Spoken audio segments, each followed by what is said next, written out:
Olá a todos e todas. Meu nome é Débora Almeida.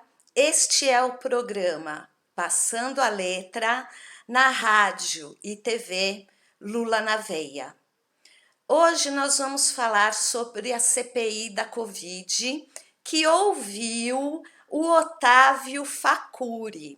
Mas antes de começar a falar sobre o depoimento dele, eu gostaria que vocês ouvissem um texto que é de um companheiro nosso chamado Rui Leitão, e vocês vão entender depois o porquê que eu começo lendo o texto dele.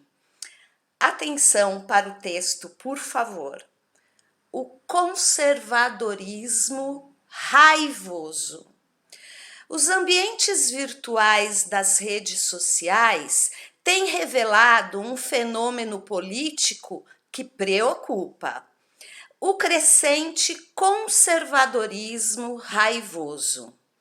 Alimentados por conceitos originados na intolerância ideológica e antidemocrática, disseminados pelo oligopólio midiático que impera em nosso país, surgem aqueles que estimulam uma guerra cultural através da internet.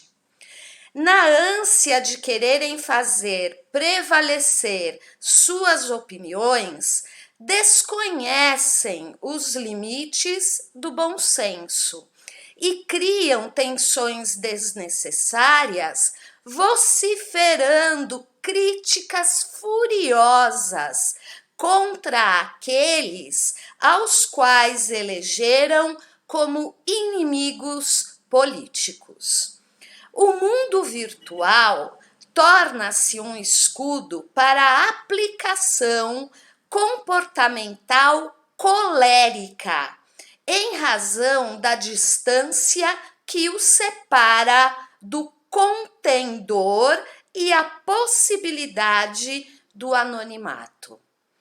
Essa onda conservadora que se propaga no mundo inteiro, com ênfase no momento político nacional, abomina pautas progressistas e odeia conquistas sociais. Há uma insistente compreensão de que a mudança dos tempos não pode alterar valores, crenças e costumes adotados, fazendo do conservadorismo um palanque para discursos de raiva, opressão e violência. Observa-se, lamentavelmente, um engajamento ideológico para instigar o preconceito, agredir minorias sociopolíticas, assumir posturas egoístas do individualismo predatório, reagir contra mudanças sociais. É falsa a manifestação de intercessão a favor dos bons costumes da tradição, quando se verifica que está alimentada pela ira, pela incompreensão, pela intransigência, pelo desdém. O texto do Rui continua. Até indico para quem gostou desse pequeno trecho que eu li, que o procure depois na internet, né? Fala sobre o conservadorismo e é o autor Rui Leitão. Eu começo, né, lendo esse texto porque hoje, durante o depoimento do Otávio Facuri, né, um descendente de libaneses, o que prevaleceu do início ao fim foi raiva. Uma raiva que ele colocou para fora mesmo sendo advertido pelos senadores da CPI várias vezes de que o que ele estava falando ali seria utilizado também no STF.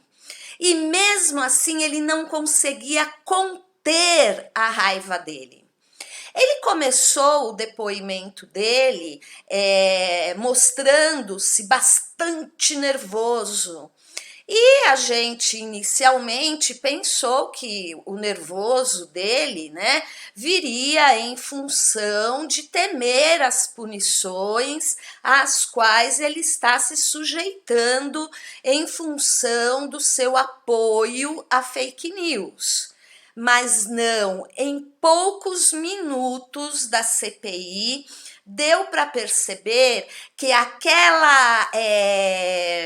aquele nervosismo dele não era um nervosismo provocado por medo, era um nervosismo provocado por raiva. Raiva! Olha, ele estava acompanhado de 3 advogados. O mais idoso dos 3 era uma mulher e 2 homens. O mais idoso dos homens, tão raivoso quanto ele, né? Um cara beligerante.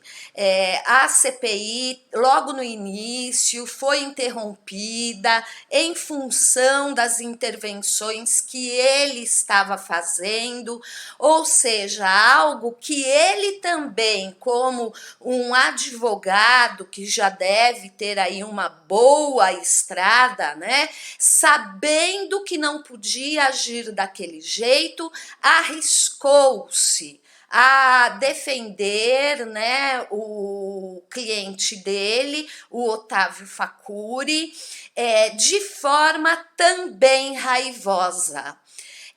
Sabe a CPI que te provoca mal, né? A gente já teve oportunidade de falar de alguns episódios aqui por serem graves no sentido do pouco caso com a vida humana, né? Mas um depoimento tão raivoso, com tanto ódio expelido pelo depoente, eu ainda não tinha visto na CPI. E confesso que, embora tenha encontrado, né, na minha vivência de redes sociais por aí, muitos bolsonaristas raivosos, eu não esperava que uma pessoa que disse ter uma formação tão esmerada, né, com oportunidade, inclusive, de estudar no exterior, fosse se manifestar de forma tão raivosa do jeito que ele se manifestou o tempo inteiro, né? Existem pessoas que a gente viu nos depoimentos da CPI que batiam numa tecla e acabavam, né, vamos dizer assim, se sentindo cansados, né, vencidos pela fala dos senadores alinhados com a verdade, com a ética, com a ciência, né? E tinha momentos do depoimento do Otávio Facuri que eu pensava, bom, agora ele vai ficar quieto, né? Depois de tanto ouvir a mesma coisa de vários senadores, ele vai parar de insistir nessa tecla. E não parava, ele não parava. Esse ódio que ele tem guardado dentro dele foi o motor que o levou à frente o depoimento inteiro. Ele não arregou 1 centímetro sequer. Até mesmo quando o advogado dele o chamava a atenção, ele falava alguma coisa para o cara do tipo, fica aí quieto e deixa eu falar. E falava, né? Tanto é que ele foi também elogiado, né, por alguns senadores pela coragem de levar até o fim a palavra dele, não se esconder atrás de habeas corpus ou nenhuma lei que lhe garantisse não se autoincriminar. Ele foi até o fim. Ele confirmou tudo, né, o que a CPI já sabia em termos de envolvimento, financiamento, divulgação de fake news. Foi algo assim deprimente. Até onde eu vi, ele atacou diretamente o PT 2 vezes, mas as 2 vezes aquilo que quem é progressista já está, infelizmente, né, calejado de ouvir. Né? Aliás, né, o rei das fake news não podia falar outra coisa que não mentiras. Né? Então a CPI ouviu esse Otávio Facuri, que se apresentou como um profissional da área do mercado financeiro. Ele, né, aparece assim, né, na hora que se apresenta a CPI. Ai, suspeito de financiar. No decorrer da CPI, essa palavra suspeito cai por terra, porque ele confirma que ele financiou. Claro que ele não diz que deu o dinheiro na mão do presidente ou de algum dos filhos do presidente, mas ele assume que ele mandou fazer material de campanha para Bolsonaro, que ele contribuía com sites bolsonaristas, que ele tinha a intenção de abrir uma rádio com o Dudu, né, e que isso acabou não dando certo. Ele, pelo que falou, está inclusive abrindo um local aqui em São Paulo, porque ele é aqui de São Paulo, que é tipo um conjunto com tecnologia disponível para quem quiser alugar e fazer uso destes espaços. Eu já tinha ouvido falar disso através da minha irmã em janeiro deste ano. Aqui em São Paulo, por conta, né, desta coisa de não poder aglomerar, de ter alguns locais que foram fechados, de muitas empresas estarem trabalhando em teletrabalho, no início do ano havia muitas salas comerciais que eram alugadas às vezes por horas, né, para você fazer uma reunião, e essa sala toda equipada com a tecnologia que você precisasse, né, para fazer a sua reunião, o seu evento. Então, parece que ele está abrindo algo grandioso nesse sentido aqui em São Paulo, e não duvide, pelo histórico que ele contou, de que bolsonaristas terão aí o privilégio, descontos ou algo que o valha, né? Porque o momento todo que ele esteve depondo na CPI, ele fez menção a várias contribuições que foram realizadas para sites, revistas, políticos bolsonaristas. Então, ele começa dizendo que ele tem uma família e que essa família, ele só falou que na casa dele quem canta de galo é ele, né? E que esta família, que é composta por esposa e filhos, né? Uma família tradicional, bolsonarista, ninguém tomou a vacina. Né? E aí, perguntado por quê, ele falou: porque eu não vejo segurança nessas vacinas. Né? É óbvio que isso é uma fake news. Todas as vacinas são seguras. Tem lá o estudo que fala 0,0 não sei o que pode dar alguma reação. Mas isso qualquer vacina, né? Qualquer remédio que você for tomar, até de pirona, né? Pode provocar alguma reação em quem está tomando. Não existe remédio 100%, né, garantido. Às vezes até os chás que a gente toma tirando a folha da árvore pode provocar algum efeito colateral no nosso organismo, quiçá produtos que são feitos a partir de matéria-prima química, né? Então ele disse que na família dele ninguém tomou vacina e começou um discurso de fake news contra a vacina, contra o uso de máscara, a ponto do Randolph Rodrigues, que estava à presidência da CPI naquele momento, ter que adverti-lo, advertir quem estava ouvindo a CPI para que não prestasse, né, atenção no que ele estava falando, que aquilo era a opinião dele, mas que aquela opinião era baseada em notícia falsa, né? E aí gerou um mal-estar bastante grave, vamos dizer assim, porque o depoente tem a liberdade de expressão garantida na CPI, mas não pode ser considerado liberdade de expressão usar o microfone da CPI para divulgar fake news, né?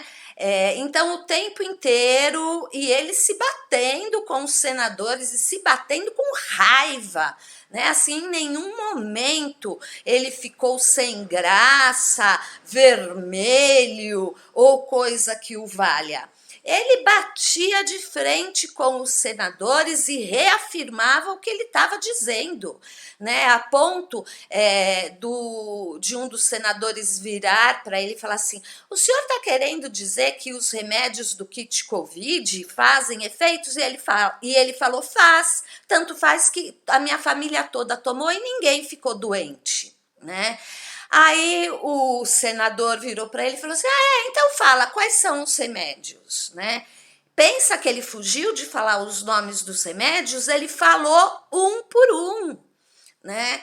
E ficou, né, aquela queda de braço, a ciência não comprova, mas na minha família adiantou, até que o Otávio, né, Facuri, virou para o senador e falou assim: você não acredita? Então toma você, assim.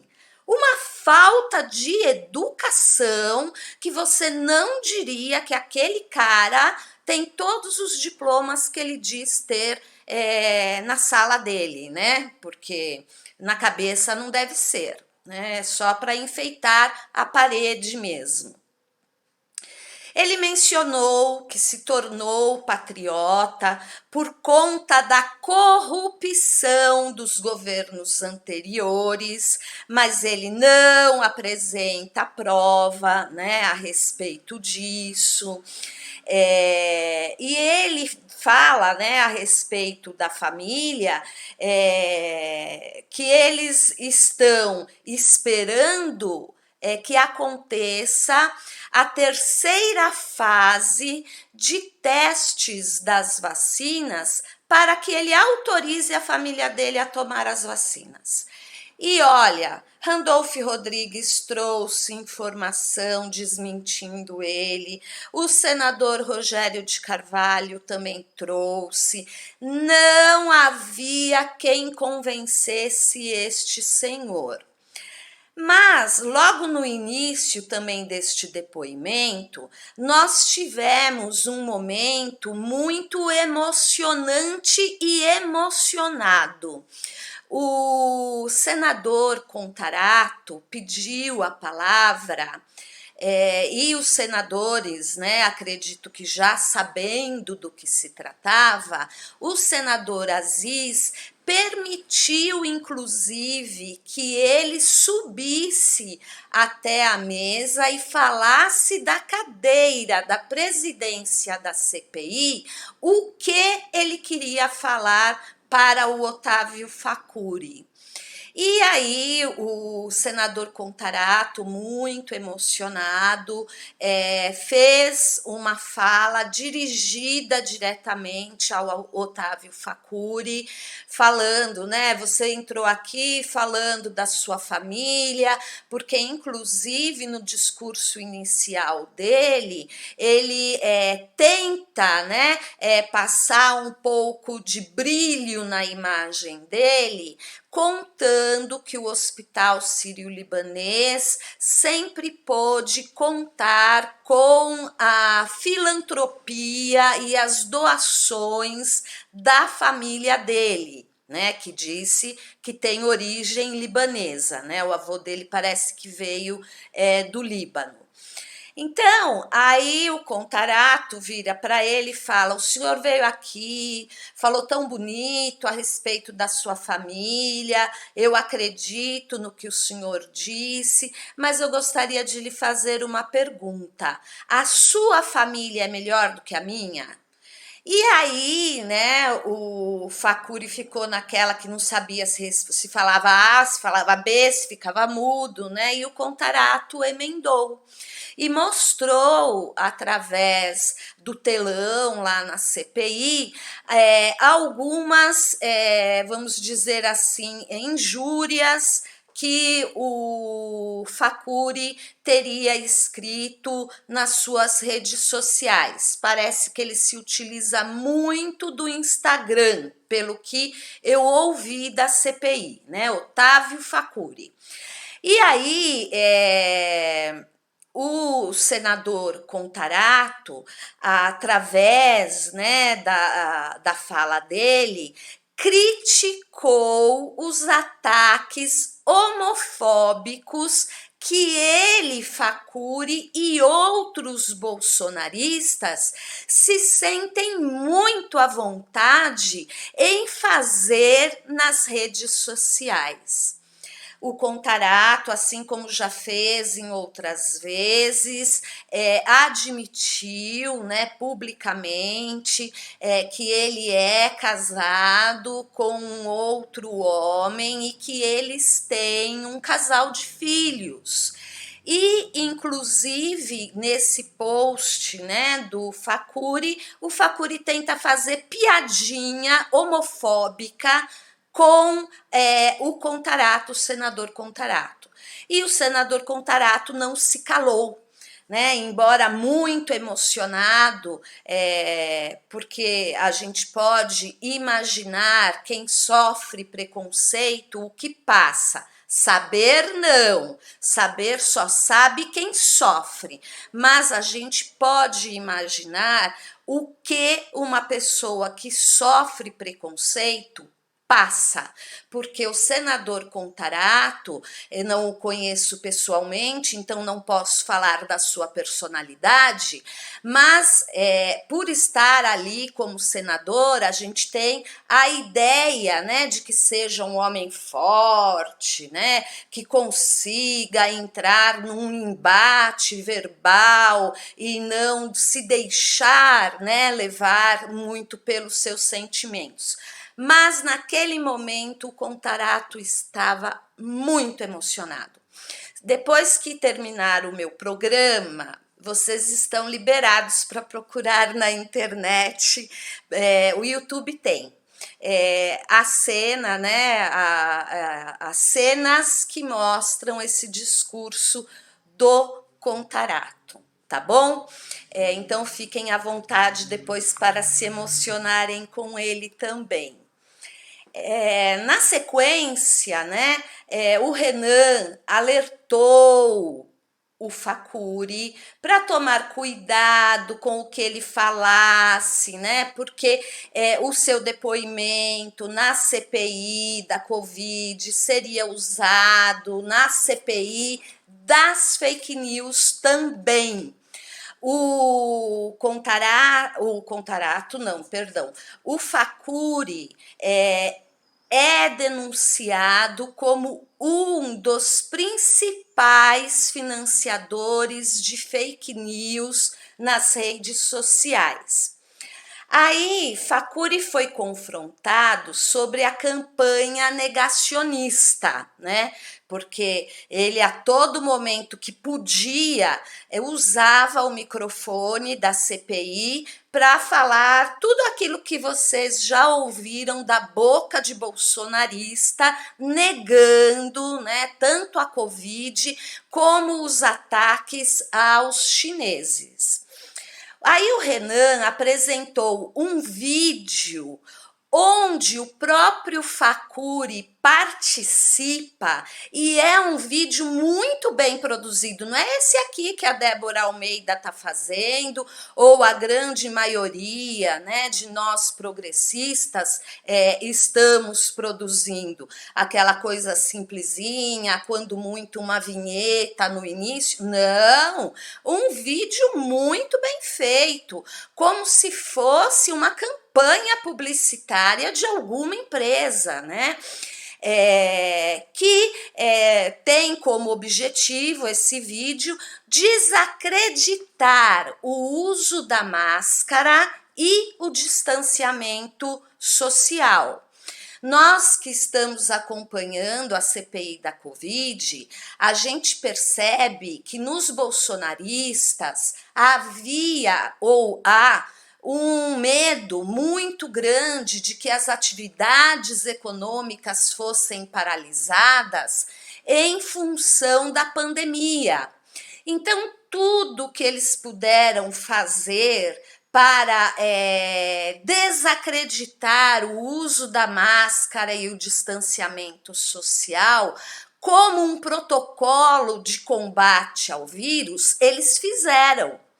Tanto é que o velho da van, né, ontem, quando estava no seu depoimento, ele também fez isso, né? Ele gravou um vídeo junto com os funcionários dele, dizendo que as lojas da van, a partir daquele dia, não mais fechariam por conta da pandemia.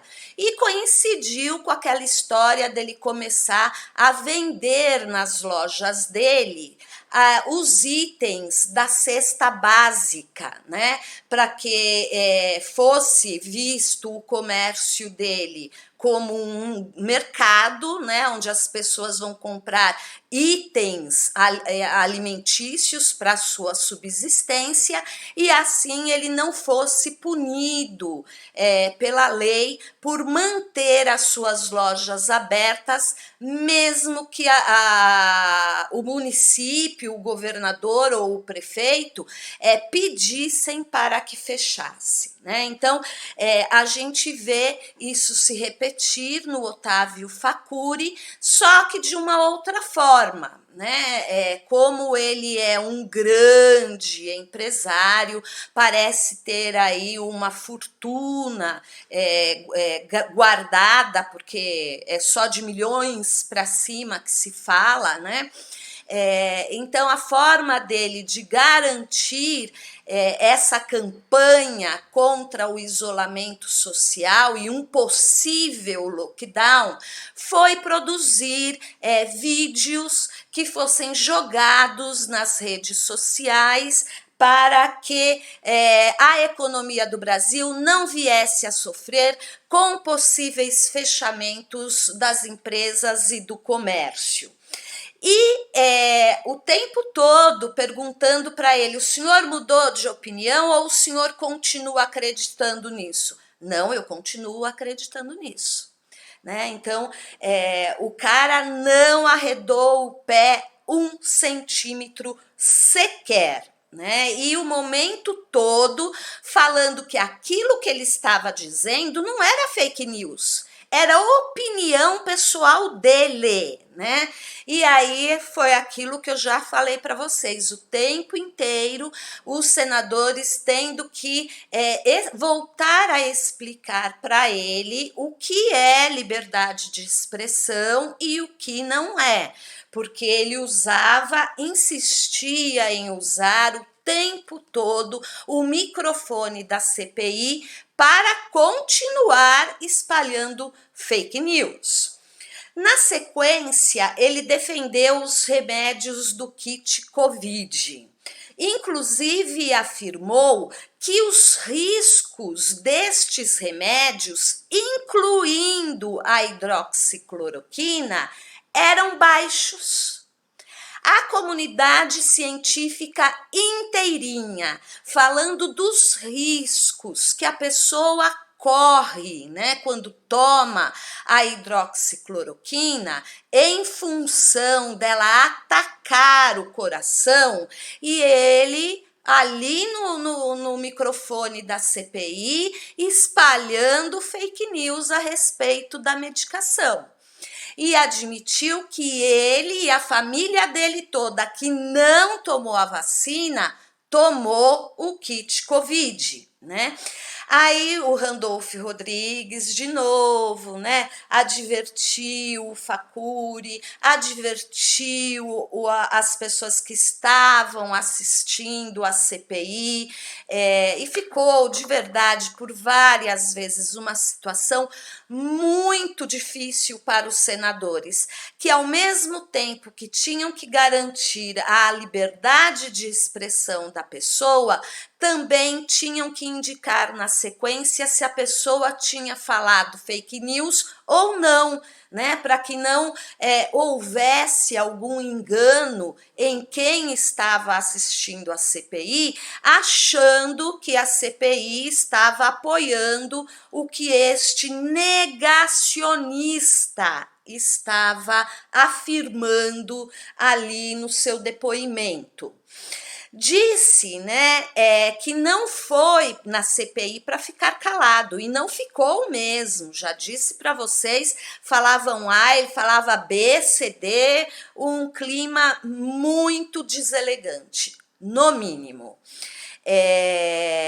E aí ele foi questionado, né, sobre ter financiado a campanha eleitoral de Bolsonaro, e ele disse que ele não financiou a campanha de Bolsonaro, que havia vários grupos bolsonaristas que se uniram e faziam uma vaquinha entre eles para mandarem produzir material que pudesse ser utilizado na campanha de Bolsonaro.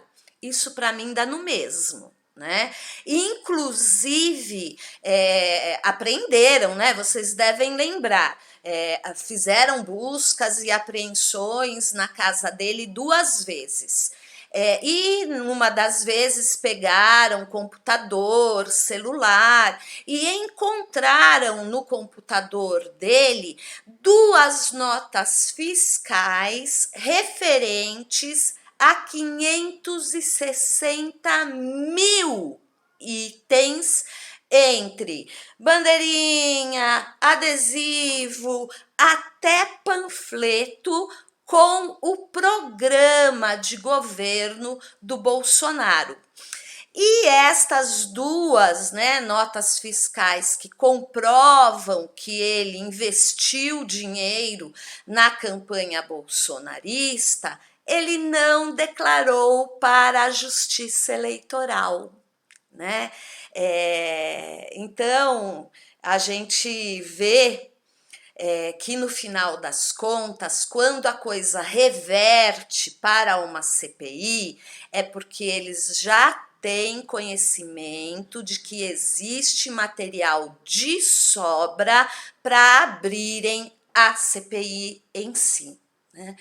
E o depoimento dele continuou com mais, né, beligerância.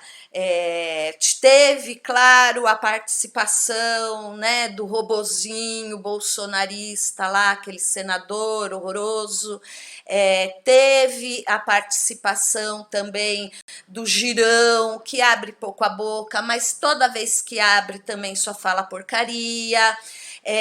O senador da Mostarda também falou, mas eu confesso a vocês e peço perdão. Quando ele começou a falar, eu tirei o som da televisão, porque eu já tinha ficado tão tensa de ver o ódio e a raiva do Facuri, né, se referindo à esquerda, aos progressistas, ao PT, que eu falei, não, vou me poupar, né? Todo mundo já sabe que ele né, um senhorzinho que a gente deve respeitar pela idade, mas o que se fala não se escreve. Né? Então, deixemos, né, os comentários dele de lado para nos pouparmos um pouquinho. Hoje nós já passamos 5 minutos do nosso programa.